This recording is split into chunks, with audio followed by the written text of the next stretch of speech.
Hello and welcome back to the Bang in Her Bag podcast. Do apologize. We're having some technical difficulties, but we are back.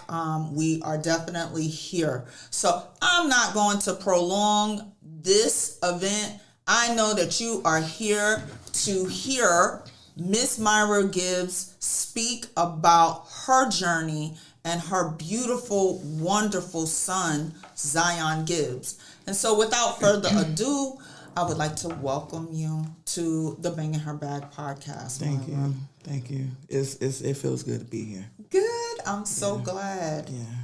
Now, first of all, you always have my sincere condolences. Yeah. Thank you. How are you doing? I'm living. I'm living and I'm healing.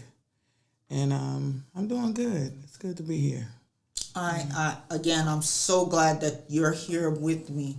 So what I want to know and the audience wants to know, who is Myra? Myra got a lot of layers to her. Myra is a mom. Myra is a daughter. I'm a sister. I'm an auntie.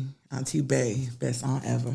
I am. I'm stealing that girl. BAE. I'm a leader, but I'm a servant too. You gotta know to serve to lead. I'm a people's person. I'm a behind the scenes type of girl. Yes. So this whole situation has kind of got me out of my zone by being in the forefront and keeping him alive, his memory alive. But I'm me, I'm that protective friend. And I love servicing the people. I've pretty much done it since I was, military, 19 years old. Yes. And now I'm about to be 43, and I've just been doing it all my life. So that's pretty much me in a nutshell. Oh, baby. Well, you look good, okay? Thank you. You look good, and I really appreciate your courage. So that's what I want to say first and foremost. Thank you. And so I would like you to tell the audience how we're connected. Yeah. So in the beginning, when Zion was in the hospital, my sister my family, my sister and my uncle came up with this, so many people were reaching out, wanting to help me, because I still had seniors that just graduated high school I had to put through college. So they were like, hey, let's do a GoFundMe. And, Myra, me being me, I was like, God, he's covered. I don't want to ask these people, for money, and so they was like, no, you're not seeing a bigger picture. People gonna want to get money to you and help you. So anyway, my sister did the GoFundMe and she was responsible for it, and I didn't want no parts of it. And so she came to me and she said, hey, it's been a lot of people, but here's one I think you need to look into. And so I told my mom, and it was you. And I said, Silhouette, okay, all right. And I did my little homework. I asked my friend, I said, hey, you know who this is? And she was like, oh yeah, you're good. She said, she's awesome and you'll like her. Y'all kind of got like the same person, so she gave me that spiel. And we've been stuck ever since. You came, and like you said, it wasn't just, I want to be around. Your heart was there, like I said, in your heart. And that's the difference. Because I had people coming from the north, south, east, and west. Right. And when you stepped in, you just, what I need to do. Well, I'm coming to the house. What y'all like to eat? I'm bringing food, And that is appreciated when all hell is breaking loose. And I can't think rationally or, I can't think. So I have to be able to recognize who's genuinely there for me. That's right. And you have been. So we stuck. We stuck. We up. Yes, we are. Yes, we are. Yeah. So as a mother of 3 and as a single mother, right? Yeah. What are the challenges that you face with raising your 3 children? Keeping them comfortable through struggles. I always have, certain things I used to say in my house and certain nuggets I would drop to my children.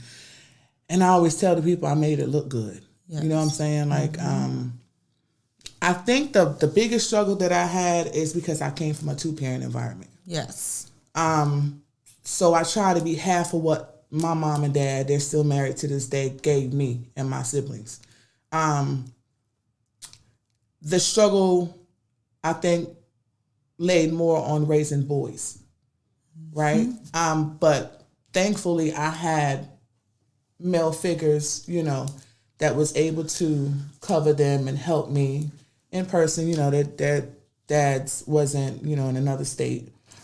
So my biggest struggle was trying to, I was, all I know is that it takes 2 parents, right? And now this is the hand that God dealt me, and I just was throwing out my best card every single time. So my struggle has mainly been as a single mom, is just making sure that I did it correctly. Yes. When there's no manual. That's right. And I did. They're in college now, and the fruits of my labor is not showing. And, when it happened, I had just started patting myself on the back when I lost my son. Yeah, so that was kind of my biggest struggle in raising kids by myself. But I had a village. I had an army behind me. Yes. And it takes that.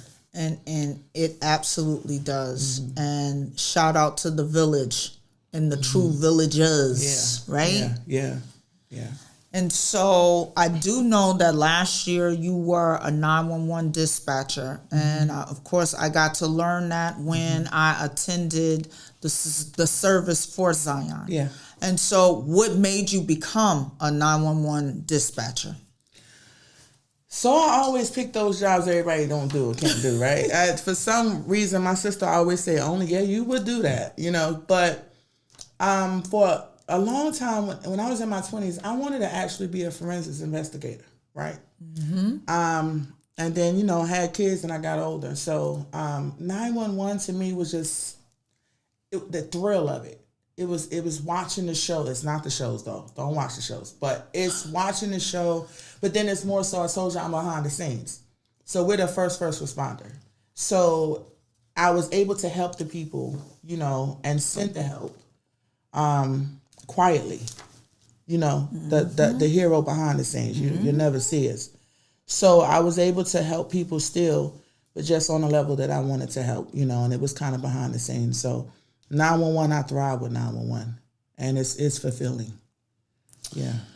And so, in my classes, I speak about the relationship that community members should absolutely have with, their police department, that community policing, there's positivity in there when it's done the way that it's supposed to. And I also feel that includes, dispatching. My brother, shout out to Jay Rich, he is a dispatcher. Okay. And so there is true value there. So thank you for that. Yeah, you're welcome. How long do you do that? Like, how long was I 911 dispatcher? Yes. 4.5 years. Yes. 4.5 years. Yes. Yeah. Very important. And so now I want you to tell us about Zion. Zion, my buddy. Everybody know I called him buddy. Zion is love. Zion is love. Zion was kind. He was caring. He was helpful. He gave the best compliments. He was a boy's boy. He wasn't scared. Like my dad called him a little daredevil. He would do pretty much anything you told him to do, But he was shy. A lot of people didn't know that he was shy, but he was shy at first until, he was comfortable with you. Zion loved God. Like, to be 7 years old, this little boy prayed every single night. Every night. I would turn the TV on. He said, Mommy, you ain't pray, And I said, you're right, buddy. You remind me. And he would remind the twins to pray. So he prayed every night. Zion was, I love you guys, randomly through the night. I love you guys. Actually, those were his last words. Or Zion will pop upstairs in my room and, Mommy, are you okay? All the time. He wanted to make sure everybody was okay, and he loved to celebrate. He loved to dance. He was helpful. There was a kid in his class, in his first grade class, and I think the kid had a bone disease, something with his bones, but he had crutches. And the teacher made Zion his helper. So when they would have award ceremony, Zion would help him on the stage. I have videos of that. Zion didn't like seeing homeless people. That his heart was just so pure and loving, and to see it in a 7-year-old, you know, it was amazing. So yeah, Zion was love. I didn't have the privilege of meeting him before he transitioned, but I was able to see the videos. Yeah. I was able to see the videos of him. And he was full of personality and like just very active and energetic. I think just the way that we expect those 7-year-olds to be, just very spirited. Yeah. Yeah. So can we talk about June 7th? Yeah. June 7th was June 7th was just a regular day. I had a friend come down and took me and the kids out to Kickback Jack's because he missed the twins' graduation barbecue. I had a barbecue on June the 1st. We went, and regular day, Zion had his favorite meal, chicken tenders and cheese fries, ranch dressing. That's what he loved to eat. Then after that, we took him to Baskin Robbins, and he got his ice cream with his sprinkles, and we took him to my mom's house. He got a chance to see my mom. Went home, regular day. He loved his Nintendo Switch, right? Zion, I had a 3-bedroom, and he slept in my room. It was big enough to put his little bed in there. So for the most part, because he's 10 years younger than the twins, he's the only little person. So his space was really the living room, you know, when he wasn't in the bed, of course. So the twins were in their room. My oldest son was playing his game too. Thank God he didn't have his headphones on. My daughter was in her room. I was in my room. Zion was in the living room with the dog, playing his game. About midnight, about 12:04, because they said I was on the phone with 911 at 12:08. I heard shots. And I heard shots hit my house, you know. And I ran downstairs, and the twins were running up there. They were ducking. And so they were at the bottom, and when I seen them, I said, y'all okay? And then I said, Zion. And I looked, and Zion was laid in the floor in a fetal position. And when I came down, I was in the back of him, and my daughter was in the living room, so she could see the front, right? And I said, Zion, you know, buddy, you know, I'm not thinking my baby is shot, right? I'm thinking he fell asleep and rolled in the floor or something, you know? And I said, Zion, come on, buddy, you know, you got to get up. I said, get up, buddy. And I kept saying, twins, y'all good, you know? And I said, get up. And so I looked, and I thought, you know, what I thought was he was eating cheese fries while he was playing the game. So I'm thinking he might have threw up, right? But that was blood, right? But I think that's when the shock of it all hit me. Yes. And I'm thinking, I'm still like, come on, buddy, you done threw up. Come on, we got to get up. I got to clean you up. And that's when I heard my daughter say, no, Ma, that's blood. And she screamed it. And it still wasn't clicking. And I said, no, Zariah, you know. I picked him up, and I sat on the couch. Now, I don't remember this. My daughter told me that's what I did. I remember going straight, putting him on the floor and doing chest compressions. But she told me I sat on the couch. I looked at his face. Everything was intact. I'm still not thinking he's shot. Where is it at? You know? I'm thinking that what was on his face was throw up. And I remember I had a gown on. And I took my gown and I wiped his face, and that's when I seen the bullet wound. And immediately 911 kicked in. And I already knew what to do. I told my daughter to call 911. I told the dispatcher, hey, this is such and such. I know what you're about to tell me. Just send him to my house as soon as possible. And I had to give my son chest compressions. And I kept telling him, I'm here with them. I'm here with them. I'm here with you. Mommy's here. He wasn't conscious, but his heart was beating perfectly fine. But he was unconscious. And from that moment, it was a nightmare. Things are a blur. First responders came and they got my son. Took him to Cape Fear, walked outside, the sky the bottom just fell. It was rain, that rain that's so thick you can't even see through it. Mm-hmm. And because of that, they couldn't medevac my son to UNC Children's Hospital. They couldn't put him up in a helicopter. So my son ended up having to ride in an ambulance an hour and a half away, and he fought, and he made it. I had a doctor at Cape Fear Hospital tell me that he wasn't going to. But he made it, and he fought for 3 days. And that's what happened that night on June the 7th. Yeah. And so he made it to the UNC Children's Hospital. He fought for the 3 days, and he transitioned on June 10th. Monday morning, we had to shut the machines off. He was declared brain. So we had to shut the machines off on Monday morning. And so, obviously, you had the service. June 19th. And you also moved away from Fayetteville. In August, after I sent my kids to college. Absolutely. And I can just imagine how difficult that was, that you were a grieving mother and then you still had your children, your twins, that you had to take care of. I want to just read a comment that I'm seeing. Okay. Chris Williams says, "What a beautiful testimony. Thank you for sharing these intimate insights into who you are and who Zion was." Thank you for commenting. Thank you. And so since that time, because a lot has happened, I know that you have been present on social media. You have been very vocal about your son, about your plight, about your fight for justice. And I'm a fan, girl. I'll be right there. Every post. Thank you. Yes. Thank you.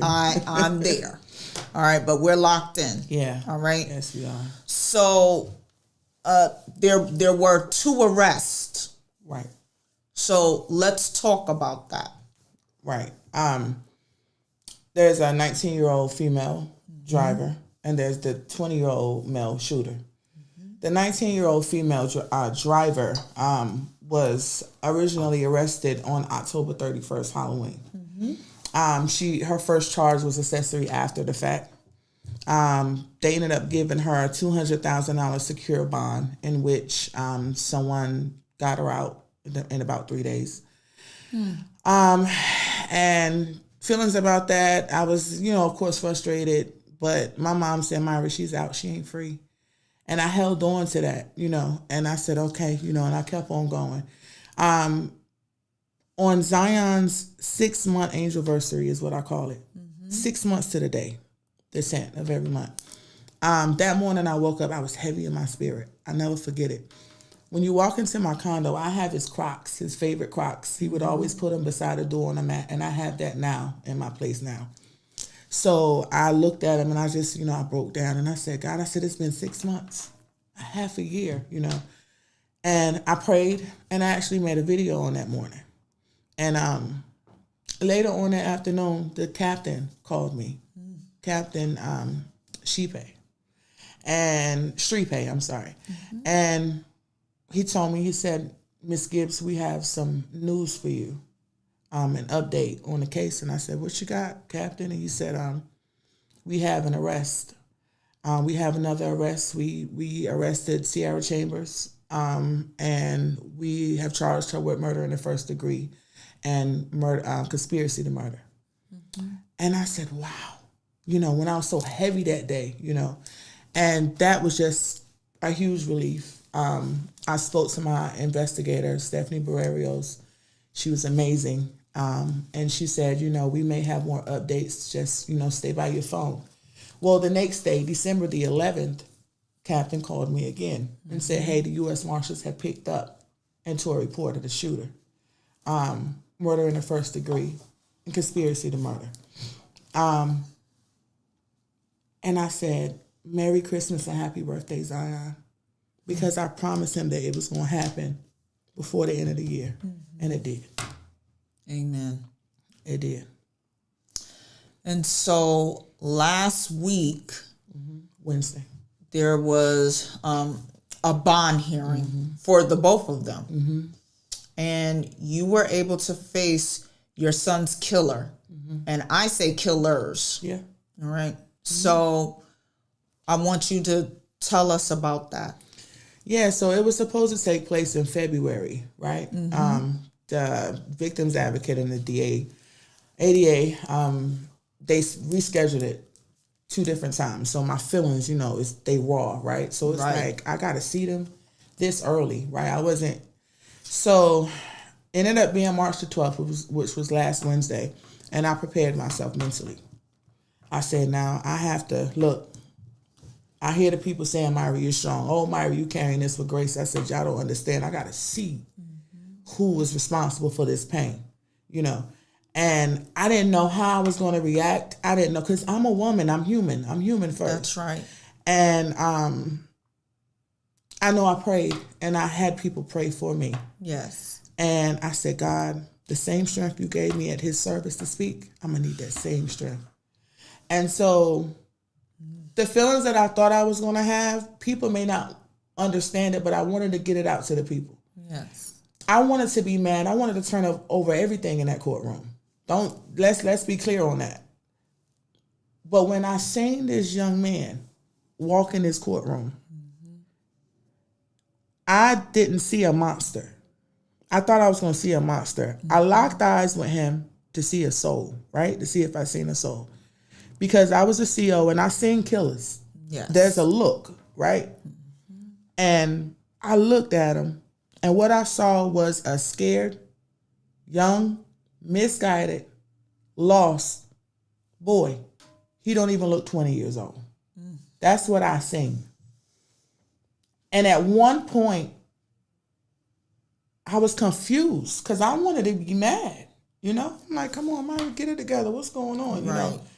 But my mom said, Myra, that's the compassion you have in your heart, and you a mom. Right. And I seen the misguidance, because that's the problem with the youth right now. A lot of them are misguided. And that's what I seen walk in that courtroom. With the young lady, she had a, I don't care demeanor, and I try to overlook that. But the feelings that I thought I was going to have, it wasn't the feelings that I had when I seen him. Now, when they started going into details with how many times he shot at my house and the effort that he put forth in shooting, of course, I got angry then, and I had to excuse myself. I excused myself, I reset, and I came back in. Because I have to remember that it's all about how I respond. It's about my response. The judge is looking at all of that. I had 3 rows of support in the courtroom. The ADA said, Ms. Gibbs, we haven't seen a response in how you guys handled this in this manner in a long time. And that matters because they're also watching the family and the victims, Yes. So I didn't want to cut up. I didn't want nobody else to cut up because I know it's a sensitive thing. And I asked the people that if you can't contain yourself respectfully, don't even come. Or if you feel, just walk out. So that's the feelings that I had on that day. And I'm just so thankful of the amount of people that surrounded me because I had everybody front, back, left, and right. And I needed that, so. Absolutely. Yeah. And so when you speak to preparation, I want to know what that looked like preparing to go into the bond hearing. I do want to take a look at the comment made by MK. Just your telling us who you are and sharing those nuggets about Zion brings you both to life. And that in itself is touching. Thank you. All right. And so what did preparation, I mean, how do you even prepare for anything like that, Myra? You can't. Right. Like, you really can't. You just got to show up. Right? Like, raw. Right. Come on. Like, I'm here. Like, yes. If I can be honest, you cannot prepare. How do you prepare to see your son's killers? Right. All I said that morning, I said I need bodies. I need people. I need, because there's certain times of support, prayers and thoughts and things, But I said, no, I need shoulder to shoulder. Yes. On that day. Mm-hmm. Back, front, and that helped me because it kind of put me in a box, like, But no, there's no preparing for that. There's no preparing for that. I think that the prayers went out and I showed up. That's it. And I was present. Showing up. Yeah. Showing up to honor your son and to seek the justice. Yeah. And I know that you can't stop, won't stop, ever. Until my last breath. And then I have to, what I remind myself? That I'm his voice. That's right. I'm his voice. It can't be silent. So I have to, And so Candy Hoskins says, we're with you, sis. Thank you. Thanks, right. Candy. Yeah. And so, I'm real serious about community. Mm-hmm. And I do belong to organizations that they represent community, but they're sub-communities of the communities, And so community is connection. Community is supposed to be helpful. What we understand also, though, is that the community can give you the roughest lessons of your life. So I'm acknowledging that as well. What does support look like for you and from the community? Consistency. To be honest, I've seen an outpouring of support. I've support from day one.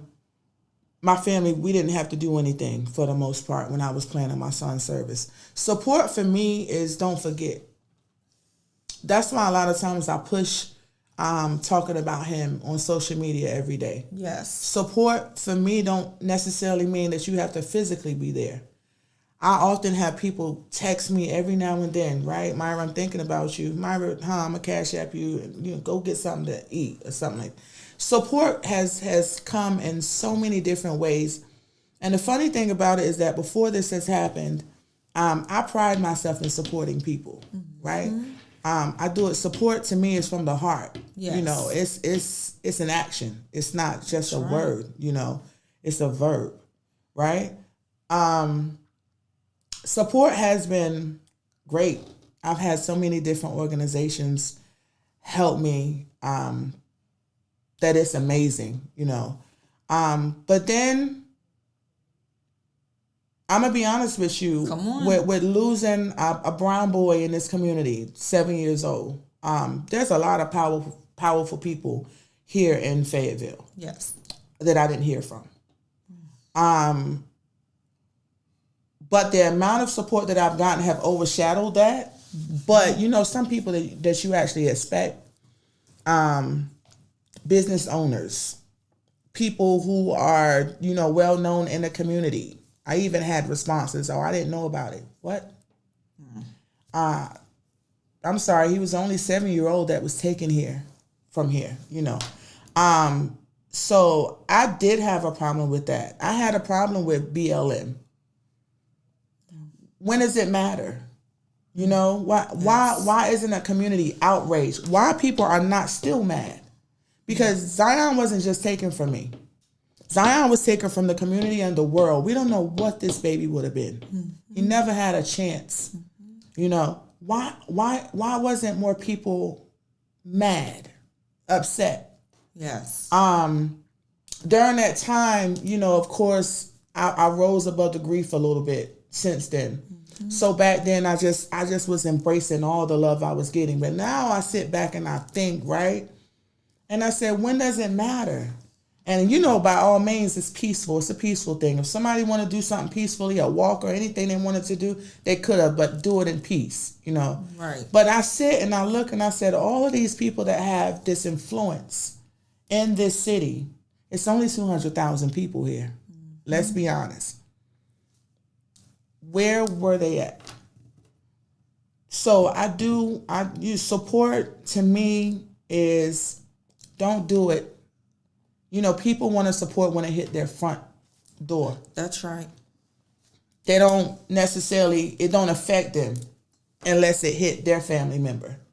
And then they want to bring the whole city out. Yes. Let's not wait until that point. That's right. So that's what support looks to me. I love what you said, and I appreciate you speaking truth to power right now. Mm-hmm. We have Monique Davis, who asked, did moving away from Fayetteville make it easier to deal with the pain of losing your son? Yeah, definitely. Changing location. During that time, they were still free. I was still in my feelings and my emotions. I'm just going to be honest with you. I had to get out of here. And the emotional part of it is all the memories that I made with this little boy here. Yes. Every place that I turn reminds me of Zion. And then trauma triggers are real. Yes. PTSD is real. Yes. There's certain areas that it triggers me to be at. So changing locations and atmosphere, that was actually the original plan anyway. That's right. Me and Zion was going to get out of here anyway after the twins graduated and start our life out there in Charlotte because I have a lot of family there. But yeah. Yes, absolutely. Changing locations helps me deal with missing him. Yeah. And so when we're speaking about community, mm-hmm. I want to speak about the fact that you are a part of a community mm-hmm. that no one wants to be a part of. Mm-hmm. No one wishes that on anyone. Mm-hmm. All right. So, of course, you have to reflect on your purpose now mm-hmm. because your purpose now is something different than it was this time last year. Mm-hmm. And so what does purpose look like for you today? It definitely has changed because it's a new normalcy. That's right. I'm foreign to myself, if that makes sense. Like, it's who am I? So where I'm at right now, I'm a forced empty nester. That don't happen to everybody. Right. I was forced to be alone. I still had 11 years with this little boy. So right now, purpose to me is trying to figure out who I am outside of being mommy. Outside of being, I'm still mom, but having my kids in my purpose now have been sped up. There were a lot of things that I sacrificed and I put on the back burner to raise my children. Yes. So every day, bit by bit, I'm trying to pick up something that I had to put down years ago. Mm-hmm. It's different. I'm off balance a little bit. But purpose to me is trying to figure out who I am as a grieved mom that's wanting to heal. Trying to figure out what do I need to do to keep my son's memory alive. I told my mom on the way here, I said, Mom, he's physically gone, but that little boy still keep me working. Because he always did. I said, boy, you still keep mommy busy. But that's a good thing. Yes. That's a good thing. But yeah, I'm trying to handle young adults now. They're grown. That's right. Shout out to the twins. Yeah, I'm handling. Shout out to the twins. They're doing their thing. Yeah, yes. Standing on this. They could have broke down. They didn't. They kept going. My son said, "All gas, no brakes, Mom." And they could have. I asked them if they wanted to take a break. Mm-hmm. They kept going. Mm-hmm. And they're doing amazing things. Yes. So I'm backing them, I'm 10 toes with them. Those are my riders. The difference is, Zion was getting a better version of me because I'm older. The twins showed me. I was 24. Mm-hmm. I was 34 with him. Mm-hmm. So, those my big babies. Yeah. And that's purpose for me now. I'm just trying to figure it out. Just trying to figure it out. Every day. Yes, absolutely. Mm-hmm. And we're here for you. Mm-hmm. We're all trying to figure it out, but we're here to stand with you. Thank you. All right? Mm-hmm. And so I do want to say that her twins are exceptional. Thank you. I am saying that. I'm looking in the camera like, shout out to y'all. Y'all are exceptional. Thank you. And I will also say that the way in which they chose to like move forward and to pursue, that speaks to who you are and who the hard work that you committed to in raising your children and pouring yourself into them. The strength, the passion, the grit, the determination to persevere. That speaks. So please, please, please pat yourself on the back because you did it right. You did it right. Yeah. Some bums didn't do the right thing. So please know that.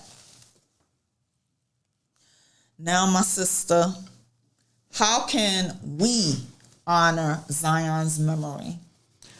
Well, I am having Zion's Community Day Block Party, June 7th. Yes. June 7th was the day that it happened, yes. And instead of me going in the corner, just being down in the dumps, I want to celebrate that little boy. He did a lot. He liked doing a lot.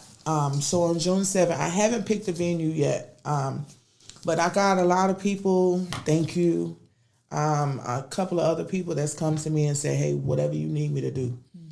On this day, what I want to see is everything that he liked to do. And it's going to be a block party, just not on the block. I want it contained, So it's the vision that I'm having of that. That's why now, I'm so glad that I got the bond hearing out the way, that big piece of it, so I could be tunnel vision on that. Okay. So that's what I'm doing right now. And I'm just asking the people, the community, like, to come together and help me, show up. Please bring the babies. What he loved to do, I want to give that to kids. Because I'm still a mommy. I'm still Zion's mom. That part of me didn't go to sleep with him. Absolutely. And so June 7th, I want the people to support me. I'm actually going to make a separate Facebook page, geared towards solely that, Zion's Community Day, to allow people to come and talk to me on that page, So that's pretty much what I'm asking for now. Do you have community partners? Do you have sponsors? What does that look like when you're planning this? So I do. I have Tag 2, which is an apostle. He has a nonprofit for making the community better. All right. Drums Up, Guns Down. Shouts out to Candy. That's my sis. She is with me from the beginning, like you. Friend of mine, Bikes Up, Guns Down. Bike rides, doing a bike run. There's other people that have one common bond, is geared towards suicide.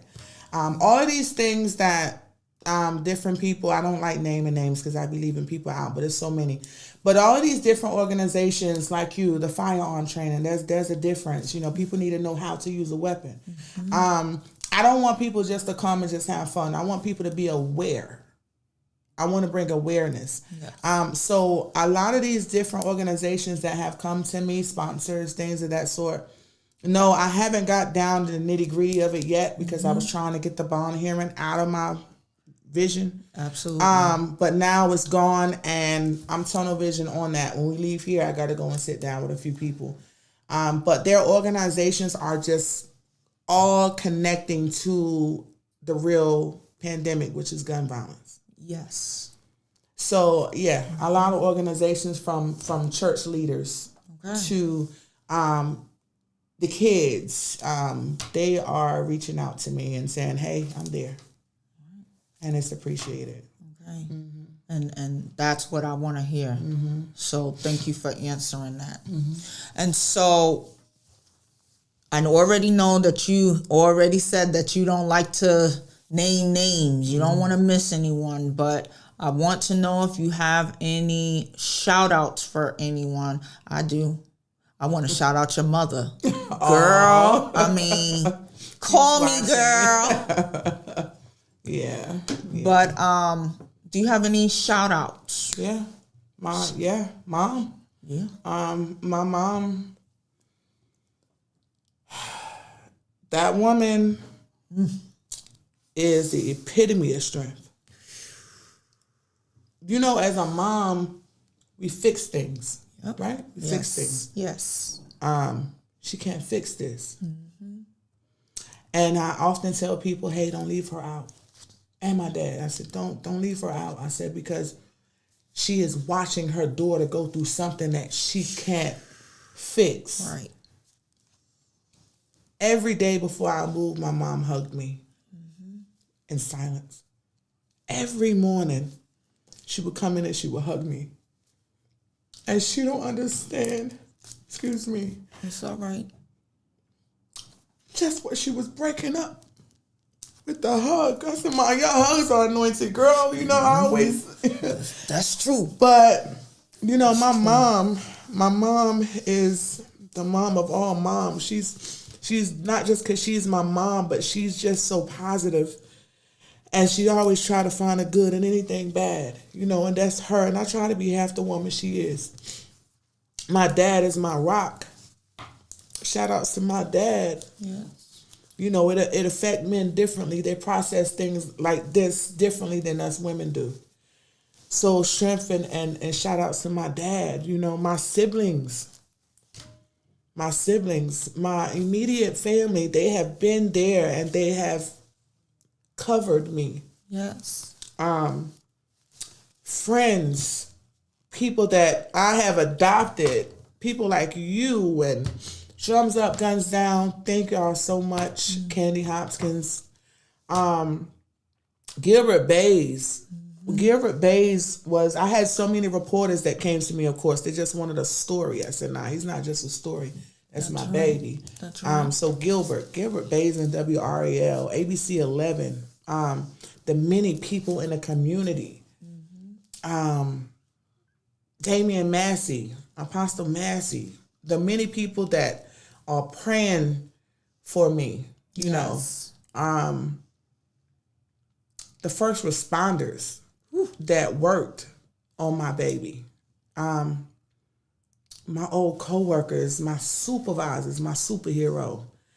That Abby is a force to be reckoned with. She's still my supervisor, you know. It's so many. And I don't like naming names because I'm going to miss some people. But it's so many people that's near and dear to my heart. And I tell the people all the time on my Facebook, if I had 1,000 tongues, I still wouldn't have enough for the thanks to the many people that keep me and my family in their thoughts and prayers. Yes. Because it takes a lot. It takes a lot. And my family and my friends, I thank you. I'm just asking the people just to continue to ride with me because I'm going somewhere. Every chance I get, I want to talk about this little boy that was special to me and so many people. Yes. And I'm going to. Yes. His name alone is going to continue to be called. Zion is a powerful name. Yes. And I thank the many people that genuinely has been there. Chief, I can't leave out Fayetteville Police Department. Sheriff office either. I worked for the sheriff office. They presented the flag to Zion and flew it across the office on Christmas Day. You know, so many different agencies. Excellent. Know. And you for having me here. Absolutely. I'm so glad that you are here. And so, of course, I want you to look in that camera and offer the people your thoughts. My thoughts. Zion's legacy of love. I'm his voice. I'm Zion's mom. I'm going to keep his spirit alive until I can't no more. And I'm just asking that you help me, you know. Sometimes I know emotions get the best of us, but people got to understand that I'm human. There's no manual to mothering children. And there's definitely no manual to how to grieve losing a child. There's no manual. So bear with me sometime. And keep watching. I got more to tell. Keep reaching out. Even if I don't respond, I want you to know that it helps me. These past 9 months, I couldn't have done it by myself. And so my thoughts are just keep me in your thoughts. Keep me in your thoughts and keep supporting me. And to that mom that don't feel like she can go on in losing a child, grieve moms do heal. My healing is not going to be full 100%, but I need y'all to know, grieving parents, that you can live beyond the grave of losing a child. You can. It's hurtful, but you can live. And I'm here to tell you, I want to pour into whoever, lost a child and just want some kind of advice or someone to listen to, or just for somebody to be able to overstand. Because a lot of people don't. And I'm here for it. Absolutely. Yeah. Well, again, I want to thank you, Myra, for being here. I appreciate your time. Mm-hmm. I appreciate this honor. And it has been so good to just listen to you tell your story. And I hope that this was therapeutic. Yeah, it was. I even learned some things just sitting in your presence and listening to you. So I just appreciate you. You know I'm going to hug your neck, girl, after this. So you already know. Yeah. And to the people, we want to thank you so much for tuning in to this live episode of the Bang in Her Bag podcast. We're a weekly podcast. We're doing things a little bit differently in this season. Mm-hmm. So we will be live again next week on Thursday at 1 p.m. Eastern Standard Time. My thoughts are, broken crayons still color. Broken crayons still have the ability to tell a story and to draw pictures. This is what I want you to imagine when you're thinking about Myra and when you're thinking about people who are in that community that most of us do not know anything about. Having grace is very important. And so extend grace. And when we don't have anything nice to say, it's okay not to say anything. Leave people alone. Go in peace. Again, thank you for tuning in to The Bang in Her Bag. I hope you enjoyed this episode. I hope that it was insightful for you. And thank you again for being here, Thanks sis. for having me. I appreciate you. Always. All right. To the audience, we are out. Take care and be safe. See you next week.